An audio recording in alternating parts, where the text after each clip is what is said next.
Critical thinking skill असेल, communication skill असेल, त्याचबरोबर इंटरपर्सनल रिलेशनशिप असेल किंवा सिंपथी, एम्पथी यासारख्या गोष्टी यांच्यामध्ये हे कौशल्य या ठिकाणी निर्माण होणं गरजेचं आहे असं UGCनं त्यांच्या करिक्युलम फ्रेमवर्क मध्ये आउटकम मध्ये दिलेलं आहे.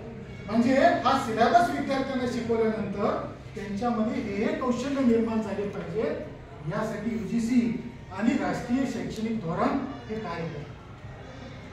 खरं म्हणजे या विद्यार्थ्यांना अशा पद्धतीचे स्वतः ते तिकडं आपल्या हँडीक्राफ्ट फुलं तयार करणं, त्यांच्यामध्ये असलेले जे काही कौशल्य आहे ते विकसित करण्यासाठी या ठिकाणी अशा पद्धतीची प्रेरणा देणं म्हणजेच यांनी तिला चालना देणं.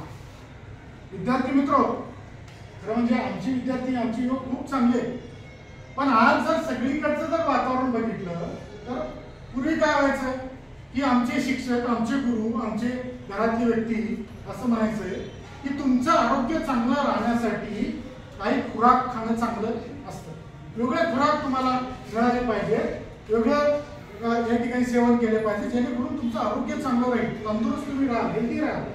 मात्र आजच्या युवकाकडे जर आम्ही बघितलं तर आमच्या युवकाला दररोज 2 GB चा खुराक, म्हणजे ते 2 GB संपल्याशिवाय आमचा आजचा युवक हा झोपतच नाही. जर संपलं तर मग कुणाकडून तर तिकडून हॉटस्पॉट घे, मग घरच्यांचा कोणाचा तर हॉटस्पॉट घे आणि मग आपल्या सोशल मीडियावरती तिकडं.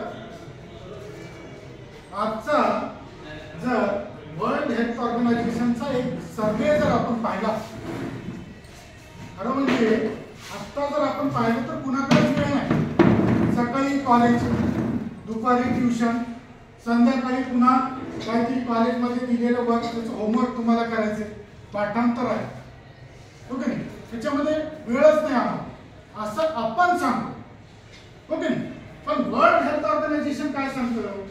वर्ल्ड हेल्थ ऑर्गनायझेशन असं सांगतं की भारतातला प्रत्येक व्यक्ती मिनिमम 4 तास हा सोशल मीडियावरती असतो. ही आकडेवारी कुठून आली? तर आम्ही म्हणजे सोशल मीडियाला किंवा इंटरनेटवरती एवढा वेळ आम्ही त्या ठिकाणी देत असतो, जेव्हा की आम्ही सगळीकडे सांगत सुटतो आमच्याकडे वेळच नाही. खऱ्या अर्थानं ते बरोबर नाही. तुम्ही इंटरनेटचा वापर करा, पण सकारात्मक गोष्टींसाठी वापर करणं गरजेचं आहे. मित्रो, आता आर्टिफिशियल इंटेलिजन्सचा जमाना.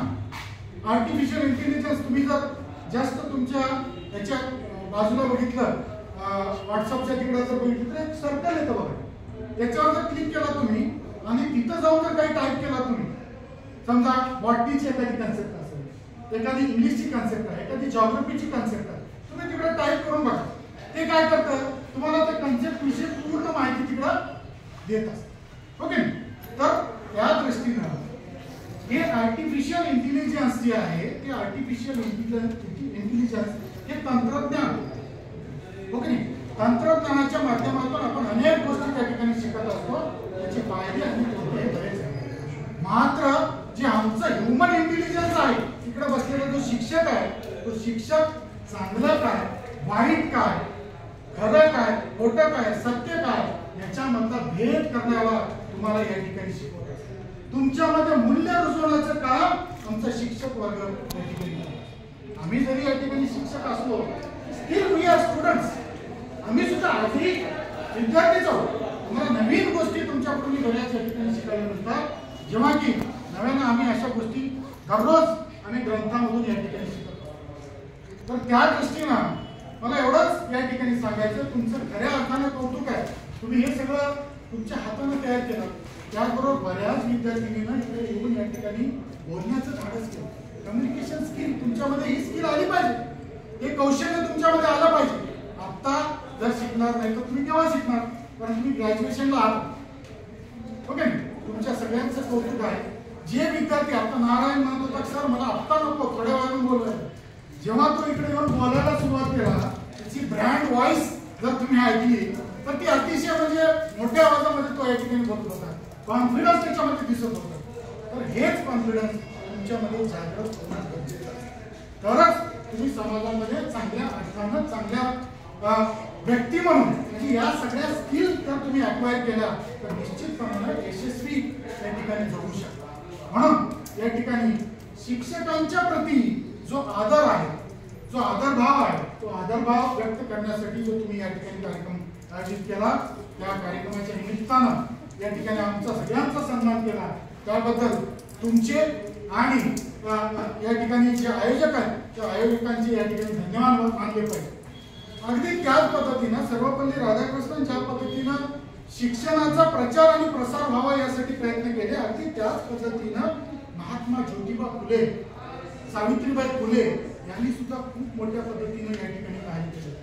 आजच्या या विद्यार्थिनी आमच्या समोर दिसायला लागल्या, आज या मुली आमच्या समोर दिसायला लागल्या, ते फक्त सावित्रीबाई फुले यांनी जो पहिला प्रयत्न केला विद्यार्थिनींचा म्हणजे मुलींसाठी जे शिक्षण आहे ते शिक्षण घेण्यासाठी जो पहिली स्टेप त्यांनी घेतली, त्याच्यामुळे आज तुम्ही सगळे